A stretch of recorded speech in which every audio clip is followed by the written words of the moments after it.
അപ്പോൾ ഫസ്റ്റ് തന്നെ നമുക്ക് എക്സാമിൻ്റെ പേപ്പർ, അത് നമ്മുടെ ആൻസർ ഷീറ്റ് തരുന്ന സമയത്ത് നമുക്ക് എക്സാമിൻ്റെ പേര് എഴുതാനുണ്ടായിരിക്കും, അതുപോലെ രജിസ്റ്റർ നമ്പറൊക്കെ എഴുതാനുണ്ടായിരിക്കും. അത് കറക്റ്റായിട്ട് തന്നെ എഴുതുക, അതുപോലെ തന്നെ അത് ചെക്ക് ചെയ്യുക. അതൊക്കെ നമ്മൾ എക്സാമിൽ ചെയ്ത ശീലമുള്ള കാര്യങ്ങളാണ്.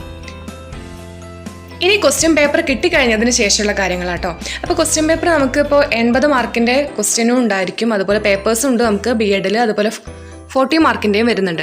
അപ്പോൾ 80 മാർക്കിൻ്റെ ഇപ്പോൾ സപ്പോസ് നമ്മളുടെ ഫിലോസഫി പേപ്പറാണ് നോക്കുക, 80 മാർക്കിനാണ് വരുന്നത്. ആ 80 മാർക്കിന് part A, part B, part C അങ്ങനെ 3 പാർട്ടുകളായിട്ടാണല്ലോ എക്സാം ക്വസ്റ്റ്യൻ വരുന്നത്. പാർട്ട് Aയിൽ 10 ക്വസ്റ്റ്യൻസ് ആയിരിക്കും ഉണ്ടാവുക. അതിൽ എല്ലാ ക്വസ്റ്റ്യൻസും എഴുതണം. 2 മാർക്ക് വീതമായിരിക്കും ഓരോ ക്വസ്റ്റ്യനും ഉണ്ടായിരിക്കുന്നത്. പാർട്ട് Bയിൽ 10 ക്വസ്റ്റ്യൻ ഉണ്ടായിരിക്കും.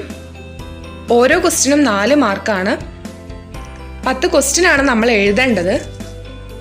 അതിൽ മൊത്തം 12 ക്വസ്റ്റ്യൻസ് നമുക്ക് ഉണ്ടായിരിക്കും. ദെൻ പാർട്ട് Cയിൽ 3 ക്വസ്റ്റ്യൻ കൊടുത്തിട്ടുണ്ടായിരിക്കും, 10 മാർക്ക് വീതമുള്ള. അതിൽ 2 ക്വസ്റ്റ്യനാണ് നമ്മൾ അറ്റൻഡ് ചെയ്യേണ്ടത്. essay ക്വസ്റ്റ്യൻ ആയിരിക്കും. അങ്ങനെയാണ് ഒരു ക്വസ്റ്റ്യൻ പേപ്പറിൻ്റെ മാതൃക, നിങ്ങൾക്കറിയാലോ. അപ്പോൾ ക്വസ്റ്റ്യൻ കിട്ടിക്കഴിഞ്ഞ ഉടനെ തന്നെ നിങ്ങൾക്ക് എഴുതാൻ പറ്റാവുന്ന എളുപ്പമുള്ള ക്വസ്റ്റ്യൻസൊക്കെ വേഗം എഴുതി പോവുക. അതുപോലെ തന്നെ essay ക്വസ്റ്റ്യൻസ് 2 എഴുതാനുണ്ട്, അത് വിട്ടുപോകരുത്. 2 മാർക്ക് ക്വസ്റ്റ്യനും അതുപോലെ തന്നെ നമ്മളുടെ പാർട്ട് Bയിൽ വരുന്ന ഷോർട്ട് ആൻസർ ക്വസ്റ്റ്യൻസ് എന്ന് പറയുമ്പോൾ 4 മാർക്കിന് വീതമുള്ളതാണ്. അപ്പോൾ 2 മാർക്കിനുള്ള ക്വസ്റ്റ്യൻസ് നിങ്ങൾ ആൻസർ ചെയ്യുന്ന സമയത്ത് എന്താണോ ക്വസ്റ്റ്യൻ പറഞ്ഞിരിക്കുന്നത് അതിന് ആപ്റ്റ് ആയിട്ടുള്ള ഒരു 2 or 3 സെൻറ്റൻസ് അത്ര മതി. അതായത് ഇമ്പോർട്ടൻ്റ് ആയിട്ടുള്ള പോയിന്റ് ആണെങ്കിൽ മാത്രം. അല്ലാതെ നിങ്ങൾ വലിച്ചു വാരി എത്ര എഴുതിയിട്ടുണ്ടെങ്കിലും ആ 2 മാർക്കേ കിട്ടാൻ പോകുന്നുള്ളൂ. അപ്പോൾ നിങ്ങൾ എന്ത് ചെയ്യണം, 2 മാർക്കിന് സ്യൂട്ടബിൾ ആയിട്ടുള്ള പോയിന്റ്, കറക്റ്റ് വാല്യൂ പോയിന്റ് മാത്രം എഴുതുക. നിങ്ങൾ ഇനി എത്ര എഴുതിയിട്ടുണ്ടെങ്കിലും. അപ്പോൾ നമ്മളുടെയൊക്കെ അടുത്ത് പറ്റിപ്പോകുന്ന തെറ്റെന്ന് പറയുമ്പോൾ ഈ 2 മാർക്കിൻ്റെ ക്വസ്റ്റ്യൻ വരുന്ന സമയത്ത് എളുപ്പമുള്ള ക്വസ്റ്റ്യൻ ആണല്ലോ എന്ന് വിചാരിച്ച് നമ്മൾ എന്ത് ചെയ്യും, ഒരുപാട് എഴുതി വയ്ക്കും. ആ ഒരു ക്വസ്റ്റ്യന് നമ്മളിനി എത്ര ഒരു essay കണക്കിന് എഴുതി വെച്ചിട്ടുണ്ടെങ്കിൽ നമുക്ക് 2 മാർക്കല്ലേ കിട്ടാൻ പോകുന്നുള്ളൂ. അപ്പോൾ ക്വസ്റ്റ്യൻ വായിച്ചിട്ട് സ്യൂട്ടബിൾ ആയിട്ടുള്ള പോയിന്റ് മാത്രം എഴുതാൻ വേണ്ടി ശ്രദ്ധിക്കുക. പലപ്പോഴും നമുക്ക് സമയം പോകുന്നത് ഈ 2 മാർക്ക് ക്വസ്റ്റ്യന് എഴുതാനിരിക്കുന്ന സമയത്താണ്. കാരണം ഒരുപാട് സമയം നമ്മൾ അവിടെ തന്നെ സ്പെൻഡ് ചെയ്യുന്നുണ്ട്. അങ്ങനെ വരുന്ന സമയത്ത് പിന്നീട് നമുക്ക് essay ഒക്കെ എഴുതുന്ന സമയത്ത് എന്ത് ചെയ്യും, സമയം തികയാതെ വരും. ചില കേസിൽ essay അറ്റൻഡ് ചെയ്യാൻ പോലും പറ്റാത്ത അവസ്ഥ വരും. പിന്നെ എക്സാം അറ്റൻഡ് ചെയ്യുന്ന സമയത്ത് ടീച്ചേഴ്സ് പറയും ഓർഡറിൽ എഴുതണമെന്നൊക്കെ. പക്ഷെ നമ്മളുടെ ആ ഒരു ക്വസ്റ്റ്യൻ അനുസരിച്ച് നമുക്ക് എളുപ്പമുള്ള ക്വസ്റ്റ്യൻസ് തന്നെ ആദ്യം അറ്റൻഡ് ചെയ്ത് പോവാം. അപ്പോൾ 2 മാർക്ക് ക്വസ്റ്റ്യൻസിൽ നിങ്ങൾക്ക് അറ്റൻഡ് ചെയ്യാൻ പറ്റുന്നത് തന്നെ മാക്സിമം വേഗം തന്നെ.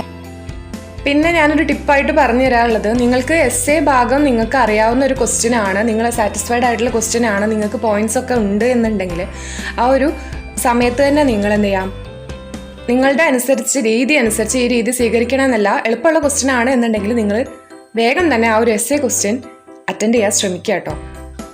നിങ്ങൾക്ക് വേണമെങ്കിൽ ചൂസ് ചെയ്യാമെന്ന് മാത്രം, അങ്ങനെ ചെയ്യാം. അതല്ല ലാസ്റ്റാണ് എഴുതണം എന്നുണ്ടെങ്കിൽ അങ്ങനെയും ചെയ്യാം. പക്ഷേ നമ്മൾ സമയം നോക്കി വേണം ഇതിന് ഏത് ക്വസ്റ്റ്യൻ ആണെങ്കിലും അറ്റൻഡ് ചെയ്യാൻ. ഇപ്പോൾ essay ക്വസ്റ്റ്യനിൽ നമ്മൾ ആദ്യം സ്റ്റാർട്ട് ചെയ്യുകയാണെന്നുണ്ടെങ്കിൽ ആ ഒരു essay ക്വസ്റ്റ്യനിൽ തന്നെ ഇരുന്ന് പോയത്, അപ്പോൾ ബാക്കി ക്വസ്റ്റ്യൻസ് നമുക്ക് അറ്റൻഡ് ചെയ്യാൻ പറ്റാതെ വരും.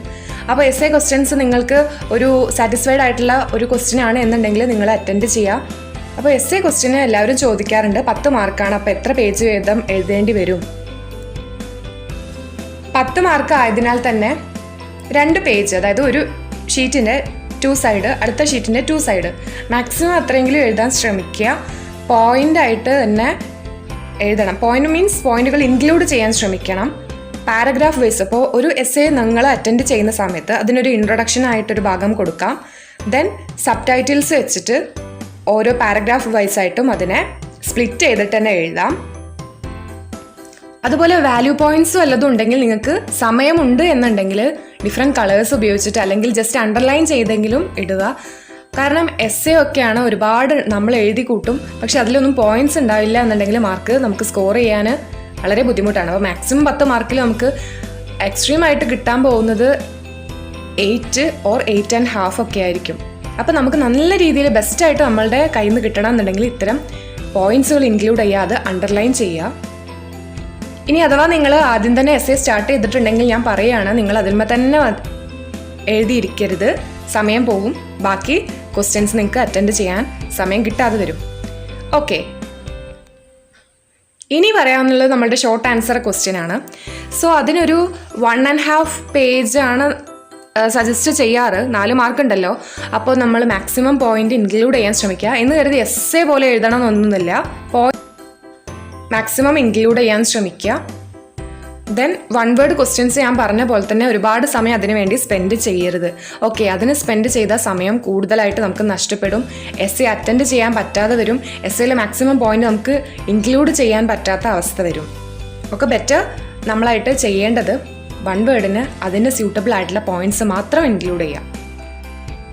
ഇനി നമുക്ക് ആൻസർ ഷീറ്റിൽ 2 ഭാഗമോ അല്ലെങ്കിൽ 4 സൈഡ് ഇല്ലെങ്കിലും 2 ഭാഗം ഒരു സ്കെയിൽ വെച്ച് മാർജിനൊക്കെ ഇടാം. അത് ടൈമിനനുസരിച്ച് ജസ്റ്റ് മടക്കി കൊടുത്താലും മതി, മാർജിൻ പോലെ.